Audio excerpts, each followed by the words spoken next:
name is Patty Camarado. I was friends with Allison DeFeo, the girl who was murdered with the rest of her family here in 1974.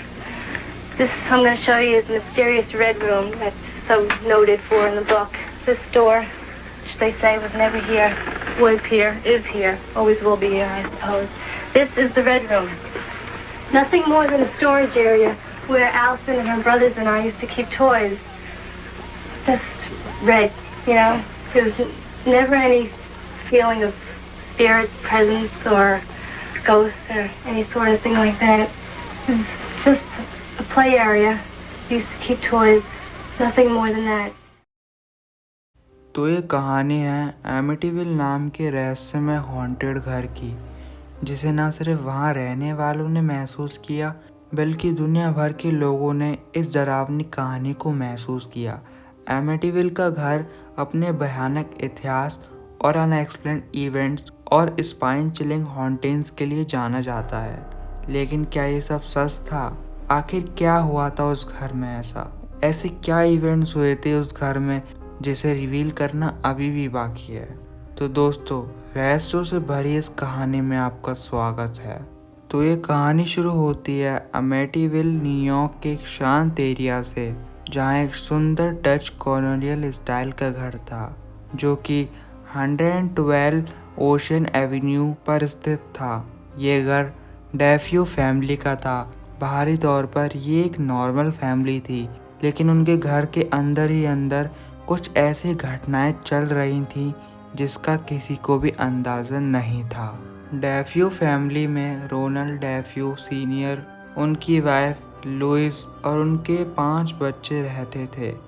लेकिन इस family की कहानी एक शांत और साधारण लाइफ से इतनी भयानक कैसे बन गई, ये कोई नहीं जानता और ना ही कोई इसको अभी तक समझ पाया है। 13 नवंबर 1974 का दिन था, जो कि अमेटिविल के इतिहास का सबसे डार्क डे बन गया। उस रात रोनाल्ड डेफियो जूनियर, जो फैमिली का सबसे बड़ा बेटा था, उसने अपने पेरेंट्स और 4 सिबलिंग को अपने एक गन से गोली मारकर उनकी हत्या कर दी। उस रात घर के अंदर गोली की आवाज़ वहाँ की शांति को तोड़ देती है, और जब ये केस पूरे टाउन को पता चला तो टाउन एक शॉक में था जो कि समझाया नहीं जा सकता है। डेफियो जूनियर ने पुलिस को बताया कि उसके फैमिली मेंबर्स को किसी ने मार दिया है। पहले पुलिस को लगा कि वो खुद इनोसेंट है, लेकिन जल्द ही उन्होंने भी उस पर शक करना शुरू कर दिया। इन्वेस्टिगेशन के दौरान डेफियो ने कन्फेस किया कि उसने ये सारे मर्डर्स अपनी ही गन से किए हैं, लेकिन क्यों, ये अभी भी एक मिस्ट्री ही है।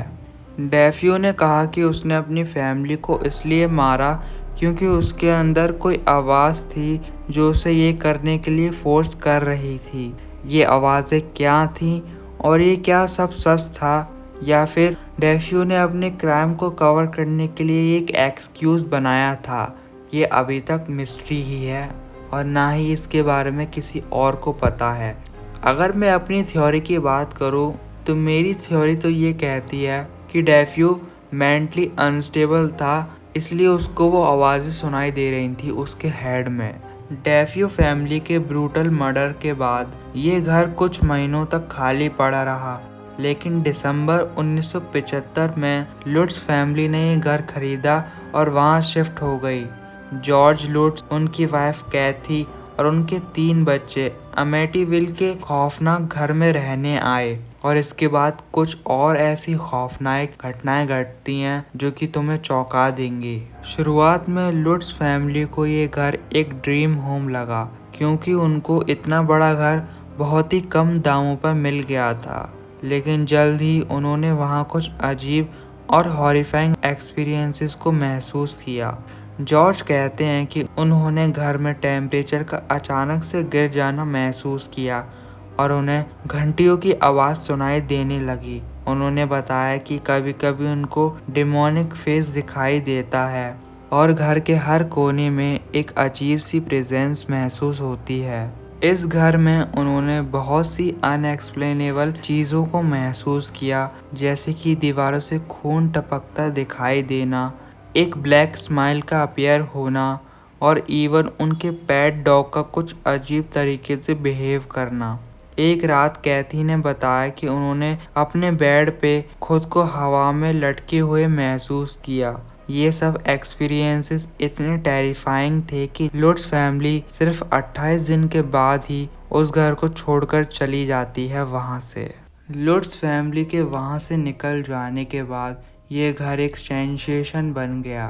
Paranormal investigators Ed and Lorraine Warrens, जो दुनिया के फेमस डीमोनोलॉजिस्ट थे, उन्होंने इस घर को इन्वेस्टिगेट करने का फैसला किया।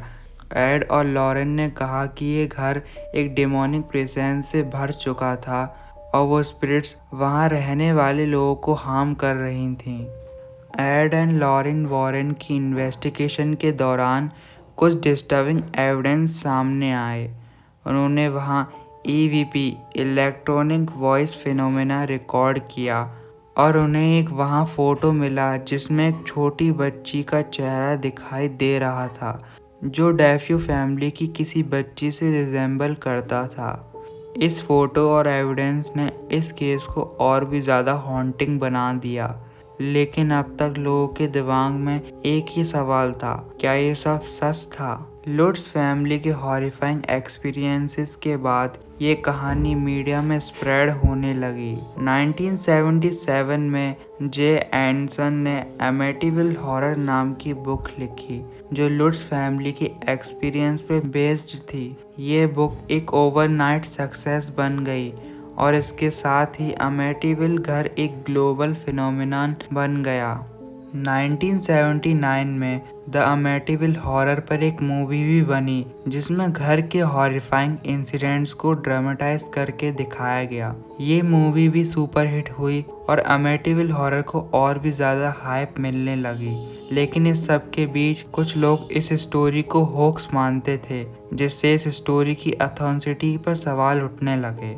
जब लुट्स फैमिली की स्टोरी को लेकर मीडिया फ्रेंजी अपनी पीक पर थी, तभी कुछ रिसर्चर्स और इन्वेस्टिगेटर्स ने इस केस की ऑथेंटिसिटी पर क्वेश्चन करना शुरू किए।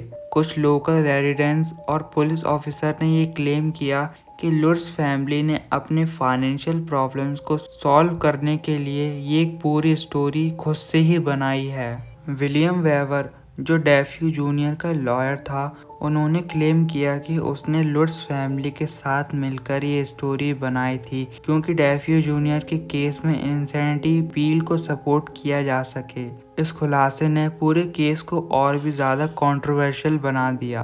कुछ साइंटिस्ट और स्केप्टिक्स ने भी इस घर की हॉन्टिंग्स को साइंटिफिक तरीके से डिबंक करने की कोशिश की। उन्होंने कहा कि लुट्स फैमिली की जितने भी एक्सपीरियंस थे वो उनके साइकोलॉजिकल स्ट्रेस और इमेजिनेशन का नतीजा हो सकते हैं। ये थ्योरीज इसलिए दी गई क्योंकि अमेटिविल हॉरर को एक रीहीटिंग के रूप में ठोस किया जा सके। तो इस सब के बीच आखिर सच क्या था?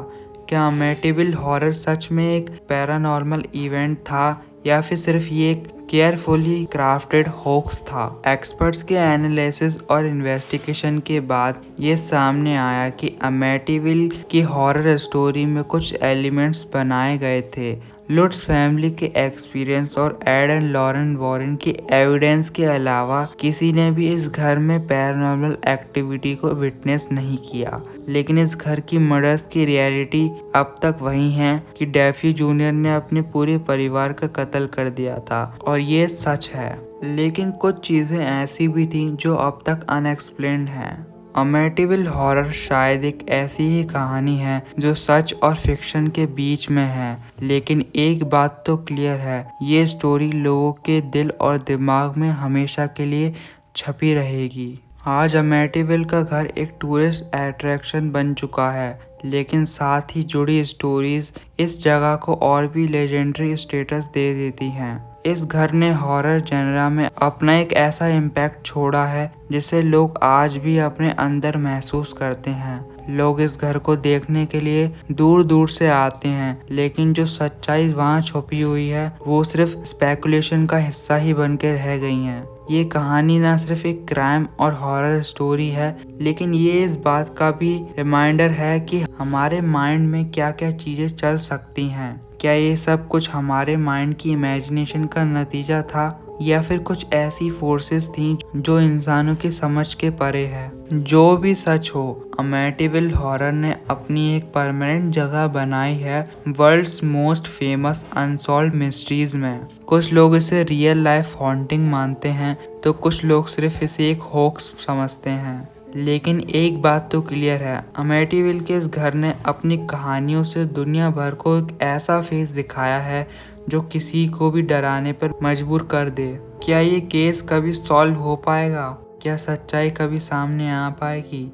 ये तो वक्त ही बता सकता है। लेकिन अब तक के लिए अमेटिविल का घर और इसकी हॉन्टिंग स्टोरी और इसके साथ जुड़ी मिस्ट्रीज हमेशा हमारे मन में ही रहेंगी। ऐसी मिस्ट्रीज से जुड़ी रहने के लिए हमारे चैनल को आप सब्सक्राइब कर सकते हैं।